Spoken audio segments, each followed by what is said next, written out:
कुर्सी भी तो बात है कि वीआईपी बैठ जाओ, पूरी जनता तुम्हें ओन खा देख रही हो, मन ही मन गाली दे रही जी बैठ गई कुर्सी पे बहुत अच्छे से हैं, हम उन्हें नीचे बैठे हो तो तुम उन्हें बैठी फिर भी मत आई हरो तुम्हारे पाँव पर है तैसे मुड़ी धर के कथा बिल्कुल नहीं सुनी, बतकाओ कर रही हैं आपस में। बताओ नारद जी के पिता को कहना हो तू, बोले पता नहीं है काल बताए, वो मताई तुम्हारे पाँव पर है सुन लो कथा सुन लो। अच्छा किस किस को समझ में आया सच्ची बताना। तुम लोगों से तो कोई उम्मीद है ही नहीं। मुख्य यजमान अपनी मुंडी खुजा रहे, उन्हें कुछ पता नहीं। अच्छा उनका दिमाग खराब है, महाराज हमारी हुटिंग कस देता है, भैया हमारा कोई बुरा न मानना, हमारी आदत है मजाक करने की है। आज सुबह हमने कुर्ता डाला अपना बाहर, कोई हमारा कुर्ता ही सटका के ले गया, बाद में पता पर को लेगा, बोले कुत्ता चढ़ो तो ऊपर बेई लेके भगो। हमने बताओ हमारे कपड़ा आजकल कुत्ता ले जान लगे। हमने पूछी हमने कुत्ता के दे लेगा, बोले महाराज जी आपको पकड़ के नहीं दी, हमने कुत्ता खा कुर्ता ना पेरा दियो, नहीं तो आदमी के जी कौन से ने महाराज जी, और कछु आदमी के जी वही महाराज जी हो सकता है सिद्धि से दूसरी।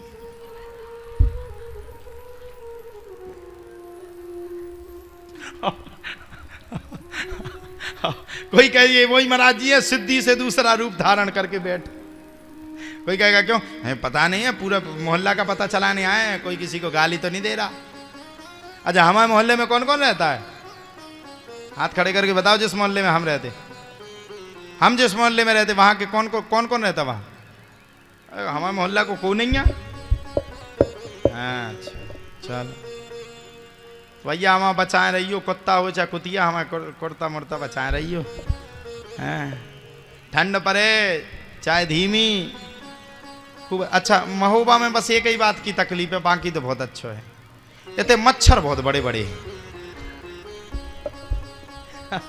जोन नंग में बैठ जाओ तो इतो बड़ो पूरा कर दे। हमें कहा तो दीपाली बहन जी ने बढ़िया व्यवस्था करी, सो हम तो गए और ब्लैंकेट उठाओ और यूं लेटे, हमने कहा आज तो बढ़िया चैन की नींद आएगी। रात के टाइम मच्छर भाई सब हते, उनने हमारी गैरेज उठाई और लगे तेरे का धड़ाधड़ धड़ाधड़ धड़ाधड़ है ना मच्छर। पूरे भारत के मच्छर दूर हो गए, अभी यहाँ हैं अपन दूर कर लेंगे। पर हमने कल व्यवस्था करवाई, मोर्टीन लगवाया पूरी रात, तब जाकर के सो पाए। बोलो राधे राधे, जोर से बोलना पड़ेगा। तो सुखदेव बाबा आ गए, नारद मुनि ने सबके यहां लड़ाई करवा दी। अब नारद मुनि का एक ही दिमाग पे था, लड़ाई किसके यहां करवानी थी, भोलेनाथ के यहां। अब सुनो मैया, भोलेनाथ के भी दो स्वरूप हैं। एक भोलेनाथ, जब तक वे भोले हैं तब तक ध्यान रखना, कुछ भी नहीं कहेंगे, खूब सुना लो तो। लेकिन दूसरा नाम है त्रिलोकीनाथ। अगर तीसरा नेत्र अगर भोलेनाथ का खुल गया तो ध्यान रखना पूरी पृथ्वी लोक को पष्ट करके भोलेनाथ बिल्कुल बर्बाद कर देंगे। नारद मुनि चल पड़े, चलो भोले बाबा के यहां चलते, वहीं लड़ाई करवाएंगे, अच्छी पक्की वाली लड़ाई करवाएंगे, खूब लड़ाई करवाएंगे। चल पड़े नारद मुनि और चले जैसे ही सो कैलाश पर्वत की ओट में जाकर के छिप गए कि जब भोले बाबा भगेंगे तभी करवाएंगे, अगर पहले करवा दी तो गड़बड़ी है जाएगी।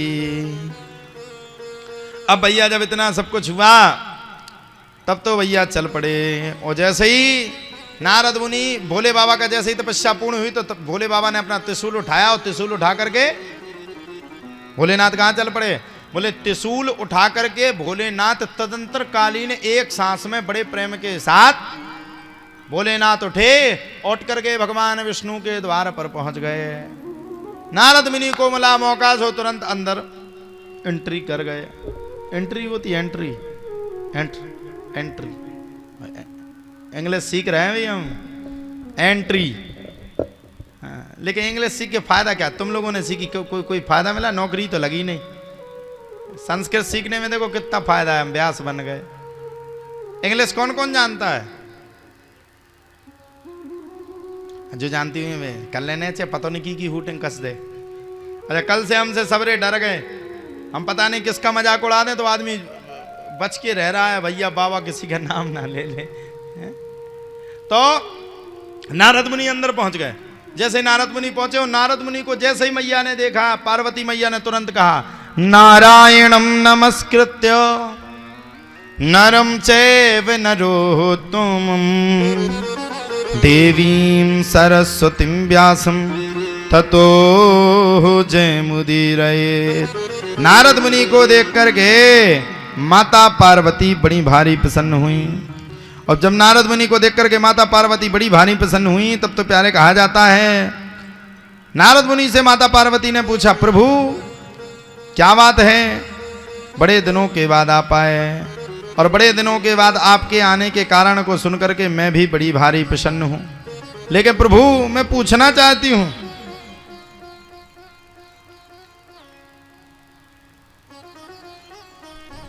इतने दिनों के बाद आपका आगमन क्यों हुआ? इतने दिनों के बाद आप क्यों आए, बताओ तो सही। नारद मुनि बोले, अब देखो मैया, बताता तो मैं कम हूं, आजकल मैं किसी के दरवाजे जाता नहीं हूं, कम जाता हूं। पूछो क्यों प्रभु, क्यों कम जाते हो?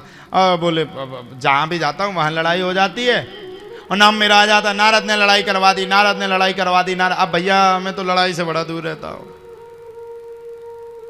लड़ाई से तो मेरा कोई दूर दूर तक भी कोई भी नाता नहीं भैया, मैं दूर रहता। मैया ने पूछा, यहाँ क्यों नहीं आए? यहाँ भी मैया मैं सत्य बोल दूंगा तो आप भी गुस्सा जाओगी। अच्छा, किसी पत्नी से घर पे जाकर के ये कह दो कि मैं तुम्हारे पति की सही कह दूंगा तो अभी तुम भी बुरा मान जाओगे, तो बताओ गड़बड़ी है जाएगी कि नहीं? अच्छा, पत्नी 24 घंटा पति पे सकी करती है पहले ही से, उसको तो कोई चाहिए है। पार्वती मैया ने बोला, क्या हुआ, मेरे पति तो बड़ा मुझसे प्रेम करते, बड़ा मुझे चाहते, बड़ा मुझसे स्नेह करते हैं। मेरे भोलेनाथ तो मुझे इतना चाहते कि दुनिया में इतना मैंने संसार में किसी को चाहने वाला नहीं देखा। मेरे भोलेनाथ बड़ा प्रेम करते हैं मुझसे। और अब बात आई भोलेनाथ की, तो मैं भैया भोलेनाथ की बुराई तो नहीं सुन सकती। अब नारद मुनि बोले, वही तो बात है मैया, बता दूंगा तो अभी तुम भी रह जाओगी।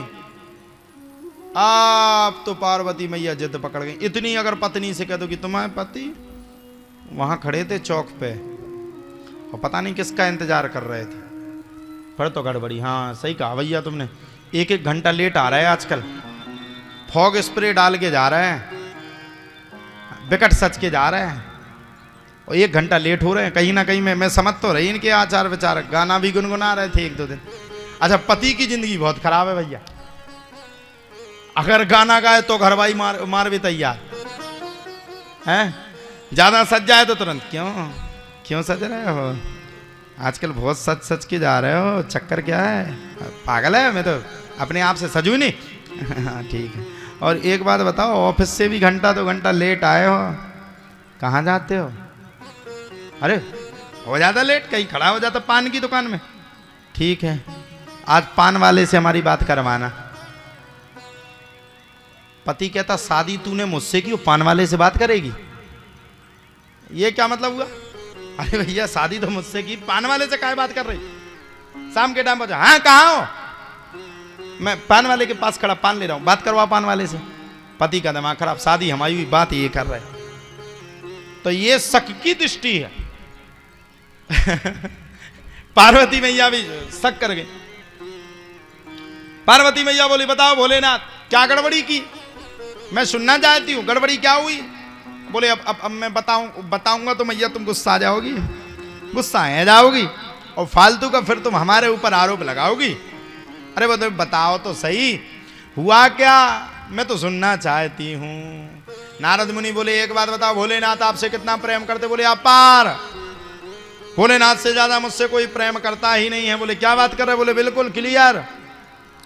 तो बोले हर बात आपको बताते? बोले पूरी बातें हमें बताते। फिर महाराज, तो बोले मैया जब सब बातें आपको पता है तो एक बात और पता होगी। बोले क्या? बोले एक बात पता होगी। बोले बिल्कुल बताइए तो सही, क्या? बोले एक बात बताओ, भोलेनाथ के कंठ में जो मुंडों की माला गले में डली है वो किसकी है? अरे यही बात तो पता नहीं थी, गड़बड़ है गई। मैया बोली ये बात तो सही कहा नारद, ये बात तो मुझे पता ही नहीं थी, ये मुंडों की माला किसकी? समझ जाओ वो ही है। आप तो खुल गए केस और बैठ गई पार्वती मैया को भवन में, आने दो आज भोलेनाथ को। नारद मुनि ने देखा कि गड़बड़ है गई, गुस्सा बहुत तेज है, अगर भोलेनाथ बीच में आ गए, अगर लड़ाई हो गई तो इन दोनों को तो देंगे छोड़ो, सबसे पहले तीसरा नृत्य चलाएंगे हमारा स्वाहा। सलक लो नारद। चले भैया, नारद मुनि जल्दी से दौड़ लगा करके बीच में भोलेनाथ में लगाए। अरे नारद, अभी तो सुन के आ रहे थे, देवताओं में चर्चा है कि नारद सबके घर में लड़ाई करवा रहे। नारद तुम यहां क्या कर रहे? प्रभु मैं तो वैसे ही आया था। बोले क्यों? आपके दर्शन करने के लिए। आपसे बड़ा प्रेम करता हूं। अच्छा, हमसे बड़ा प्रेम? हाँ, बहुत बहुत बहुत बड़ी आस्था है। अच्छा, आस्था भी है? बोले हाँ, बहुत आस्था, बहुत चाहता हूं। अच्छा फिर एक बात बताओ, मुझसे में ना मिले कहाँ जा रहा? नहीं, मैं कहीं जा नहीं रहा था, टहल रहा था, आप तो सामने मिल गए। अच्छा एक बात बताओ, पार्वती के कितने कान भरे? अरे प्रभु, अरे कैसी बात कर रहे हैं, कभी नहीं, जीवन में नहीं हो सकता। अच्छा एक बात ध्यान रखना, बीच वाला आदमी सबसे ज्यादा फंसता है। पति पत्नी का तो क्या, आज नहीं तो कल राजीनामा हो जाएगा। पहली साल में चंद्रमुखी, दूसरे साल में भद्रमुखी, और तीसरे साल में काली मां बन जाती। आज नहीं तो कल उनका तो राजीनामा होगा, बीच वाला फंस जाएगा। बोले बाबा बोले ध्यान रखना, अगर किसी भी प्रकार से कोई लड़ाई हो गई मेरी और पार्वती की, तो तुम्हें छोड़ूंगा नहीं। नारद मुनि अंदर ही मुस्कुराए, पहुंचो तो व्यवस्था पहले ही करके आया हूं तुम्हारे लिए, अर्जेंट में की है। और देवताओं में तुम्हारा बड़ा हल्ला मचा हुआ है नारद, बड़ी लड़ाई करवाते हो। नहीं भगवान, कैसी बात कर रहे हो? आपको बड़ा चाहता हूं मैं, बड़ा स्नेह करता हूं, बड़ा आपको प्रेम करता हूं, मैं ऐसा काम नहीं करता। ठीक है जाओ। नारद मुनि जैसे ही 10 कदम आगे को गए, यहां से उस टेबल तक, वैसे बोले भोलेनाथ आपको। भोलेनाथ बोले कौन? आपको। अरे बोले कौन? समझ जाओ ये सारा। अरे बोले कौन? बोले अब समझ जाओ। बोले कौन? बोले पार्वती मैया याद कर रही थी। भोलेनाथ बोले जिसके घर पे नारद मुनि जाए उसके घर पे मैया याद नहीं करेगी तो क्या उसका भैया याद करेगा? लड़ाई करवा के आ गए, अब तो मैया को याद करना ही है। पहुंचे अंदर, मैया को भवन में बैठी यूं। ऐसे होता ना जब पत्नी पति की लड़ाई हो जाए, फिर कहें कि ना कहें, ऐसा नहीं कल से तुम लोग आओ ही ना।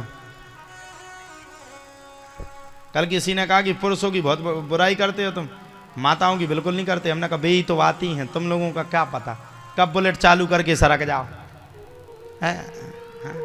करें कि नहीं? एक घर में 2 पति पत्नी रहते थे। पति पत्नी का बड़ा प्रेम था। अच्छा आजकल वो व्हाट्सएप नहीं चल गया? व्हाट्सएप जाना तुम्हारे? हाँ, व्हाट्सएप में कहा हो कि 90% जितने भारत में व्हाट्सएप चला रहे सुबह टाइपिंग नहीं कर पाओ। सुबह मुंह से बोला हेलो कैसा है तुम।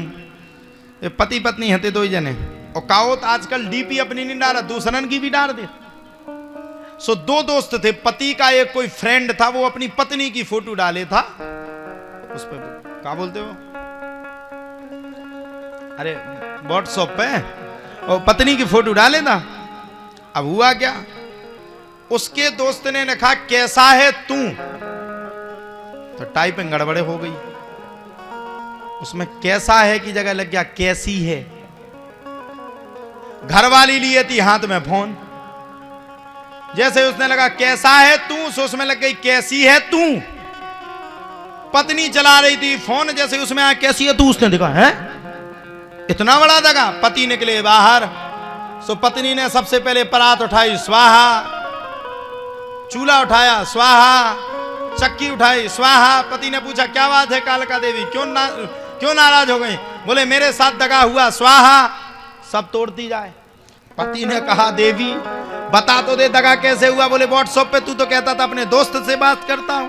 बोले हाँ आज भी करता हूं, मेरा बेस्ट फ्रेंड है। बोले देख ले उसने क्या लिखा कैसी है तू। अब पति खूब कहा देवी वो दोस्त ही है, वो टाइपिंग गड़बड़। अरे नहीं हुई, वो तू वहीं गड़बड़ था। तो कभी कभी गड़बड़ी है जाती, नकल के चक्कर में अकल चली जाती। इसलिए टाइपिंग वाले भी टाइपिंग करते हैं तो भैया सोच समझ के किया करो। कभी कभी टाइपिंग गड़बड़ है जाती, फिर आपकी भी ऐसे ही लड़ाई है जाएगी। पार्वती मैया बैठ गई, भोलेनाथ पहुंच गए। अरे पार्वती क्या हुआ, चिंता मुक्त रहो, इतनी चिंता में क्यों बैठी और इतनी परेशान क्यों हो देवी? पार्वती बोले बात ही नहीं करूंगी कभी। अरे बताओ तो सही। नंदी ले जाओ उनको बाहर, मेरे को बात करने का मन नहीं। हर पत्नी हर पति से यही कहती है। और एक और फेमस कॉमन डायलॉग है माताओं का, हम ही हैं जो इस घर में टिक गए, दूसरी तो कभी रहती ही नहीं। जब दूसरी नहीं रहती तो तुम अपने लड़का के लिए बहू काय को खोदने जाती, फिर हम ही हैं जो इस घर में टिक गए। और पत्नी कभी पति से माफी नहीं मांगेगी, चाहे प्राण चले जाए, चाहे करवट यहां के वहां ले ले, लेके कभी माफी नहीं मांगेगी। हैं? तो अब पार्वती मैया से बोले बात अपनी पूरी कर लेगी। भोलेनाथ ने कहा देवी क्या हो गया, क्यों इतनी नाराज है गई? अरे बोले प्रभु अब सुनने नहीं चाहती, मेरी आत्मा बड़ी दुखित है, बड़ी दुखी हूं मैं। आपने मेरे साथ बड़ा दगा किया। पूछा क्या दगा किया? अरे बोले तुमने हमारी जगह किसी दूसरे से प्रेम किया। भोलेनाथ बोले क्या बात कर रही हो, मैंने तो जीवन में तुम्हारे अलावा कभी किसी दूसरे को देखा ही नहीं, तुम्हारे अलावा मैंने किसी से प्रेम ही नहीं किया। तुम कहती मैंने किसी दूसरे के साथ प्रेम किया, किससे किया? अरे बोले एक बात बताओ, अगर आपने किसी से प्रेम नहीं किया तो आपके कंठ में जो मुंडों की माला है वो किसकी है? बोले बाबा बोले दैत्य का। देवी ध्यान करो, पूर्व जन्म में आपका जन्म सती के रूप में हुआ था, आपने अपने प्राणों का परित्याग किया था। और आपने जब प्राणों का परित्याग किया तो आपके अलावा मुझे दूसरे की कभी याद ना आ जाए, याद ना सता जाए, उसके लिए मैंने आपके मुंडों की माला पहन ली और आप किसी दूसरे की बात कर रहे हैं। पार्वती ने सुनी तो दौड़ के अरे राम राम राम राम राम, भोले बाबा गलती हो गई, वो तो नारद मुनि ने बताया, सब बातें खोल दी। बीच में फंस गए नारद मुनि, बिचौली का यही हाल होता है। अब पार्वती मैया ने पूछा प्रभु आप अमर कैसे हो गए, हम अमर क्यों नहीं हो पाए? बोले भैया हमने अमर कथा को सुना, तुमने अमर कथा को नहीं सुना। बोले कैसे सुना? बोले मैं तुम्हें बताता हूं, मैंने भगवान कृष्ण की कथा को हमेशा सुना। अब तो पार्वती मैया जिद पकड़ गई, प्रभु हम भी अमर कथा को सुनेंगे, बिना अमर कथा को सुने हम किसी की एक भी बात नहीं मानेंगे। जब पार्वती मैया जिद पकड़ गई किसी की अमर कथा के सुना, लेकिन ये बताओ किसकी है वो कथा? बोले वो भगवान कृष्ण की अमर कथा है। बताओ साहब, भोलेनाथ ने अमर कथा को सुना तो भोलेनाथ अमर है गए, पार्वती ने अमर कथा को सुना तो पार्वती ने जन्म मृत्यु के पाप से छुटकारा पा लिया। और हम लोग ऐसे आदमी हैं कि पंडाल में भी बैठे, पंडाल में भी बैठे विराजमान है, तब भी कथा नहीं सुन रहे। कछु दादाजी तो अपनी घिसनू घिसी हो फिर। कल हुआ क्या, कैमरा उसी साइड लगा था, एक दादाजी अपनी घिस रहे थे घिसनू, और जैसे कैमरा आया सो कैमरा उनके सामने लग गया, सो ऐसे हो गए, यूं से यूं ऐसे घिस रहे थे उन्होंने कैमरा। अब कैमरा भी वही लगा कि अब तुम खाओ हम तुम्हें देखें, वे ऐसे और जैसे ही कैमरा यहां वहां हुआ वैसे ना फिर कैमरा अब वो तो अंदर पहुंच गई थी। तो कथा में भी धूम्रपान करते हैं, और कहा जाता धूम्रपानम रतम विप्रम दानम कुर्वन्ति ये नरः दातारो नरकम यान्ति ब्राह्मणो ग्राम सूकरा। जो धूम्रपान करता है, धूम्रपानम रतम विप्रम, जो ब्राह्मण धूम्रपान करके व्यास गद्दी में विराजमान होकर के भागवत को सुनाता है, दानम कुर्वन्ति ये नरा, ऐसे ब्राह्मण को अगर हम दान देते हैं तो दातारो नरकम यान्ति, देने वाला नरक जाता है, और ब्राह्मणों ग्राम शुक्रा, ऐसा ब्राह्मण शुक्र बन करके खड़ा हो जाता है। इसलिए भैया धूम्रपान नहीं करना चाहिए, धूम्रपान से दूर रहना चाहिए। और देखो भैया कथा सुन लोगे तो कल्याण है जाएगा, नहीं तो कल्याण नहीं होगा। और एक बात और कहते हैं, बुरा मत मानना, कितना बड़े पैसा वाले हो जाओ, 10 रुपया वाला लाइफ बॉय साबुन तुम्हें लगाना, सो 10 रुपया वाला हमें लगाना, सनसिल्क शैम्पू तुम लगाओगे सो डब हम लगा लेंगे। पैसा से कुछ नहीं होता, पैसा से बैंक भर सकती, लेकिन पैसा से आत्मा तृप्त नहीं हो सकती। आत्मा तृप्त करने के लिए गोविंद की कथा को सुनना अति आवश्यक।